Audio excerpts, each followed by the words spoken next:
டெலிகிராம்ல வந்து உங்களுக்கு யாருமே வந்து கால் பண்ணக்கூடாது அப்படின்னு நினைச்சீங்க அப்படின்னா நீங்க வந்து டெலிகிராம்ல கால் ஆப்ஷனை பாத்தீங்கன்னா வந்து ஆஃப் பண்ண முடியும். அப்படி ஆஃப் பண்ணிட்டீங்க அப்படின்னா யாருமே உங்களுக்கு கால் பண்ண முடியாது. இந்த மாதிரி எப்படி பண்றது அப்படிங்கறத பாக்குறதுக்கு முன்பாக சேனலை சப்ஸ்கிரைப் பண்ணாம இருந்தீங்கன்னா சப்ஸ்கிரைப் பண்ணிருங்க. வீடியோக்குள்ள போலாம். டெலிகிராம் ஆப் வந்து ஓப்பன் பண்ணிடுங்க. ஓப்பன் பண்ணிட்டு கீழே செட்டிங் ஆப்ஷன் இருக்கும், அதை கிளிக் பண்ணிடுங்க. அதை கிளிக் பண்ணதுமே பிரைவசி அண்ட் செக்யூரிட்டி அப்படின்னு ஆப்ஷன் இருக்கும். அந்த ஆப்ஷன் கிளிக் பண்ணிட்டு அதில் கால்ஸ் அப்படின்னு கொடுத்துருப்பாங்க, அந்த ஆப்ஷன் கிளிக் பண்ணிடுங்க. இதில் பார்த்தீங்கன்னா எவ்ரிபடி அப்படின்னு இருந்துச்சு அப்படின்னா யார் வேணாலுமே டெலிகிராமில் உங்களுக்கு கால் பண்ண முடியும். மை கான்டாக்ட்ஸ் இருந்துச்சு அப்படின்னா உங்களோட கான்டாக்ட்ஸ் மட்டும் பார்த்தீங்கன்னா உங்களுக்கு வந்து கால் பண்ண முடியும்.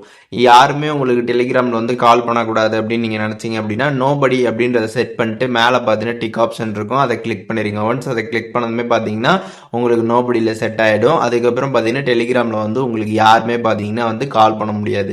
அதுக்கப்புறம் எப்போ வேணாலுமே இந்த செட்டிங்ஸை நீங்கள் வந்து இதே மாதிரி போய் வந்து சேஞ்சுமே வந்து பண்ணிக்க முடியும். ஸோ இப்போது இந்த வீடியோ மூலியமாக டெலிகிராமில் இருக்கக்கூடிய இந்த கால் ஆப்ஷனை எப்படி வந்து ஆஃப் பண்ணுறது அப்படிங்கிறதுக்கான டீட்டெயில்ஸ் தெரிஞ்சிருப்பீங்க. இதில் எதுவும் டவுட் இருந்துச்சு அப்படின்னா கமெண்ட்ஸில் வந்து மென்ஷன் பண்ணுங்கள், நான் எல்லாருக்குமே ரிப்ளை பண்ணுறேன்.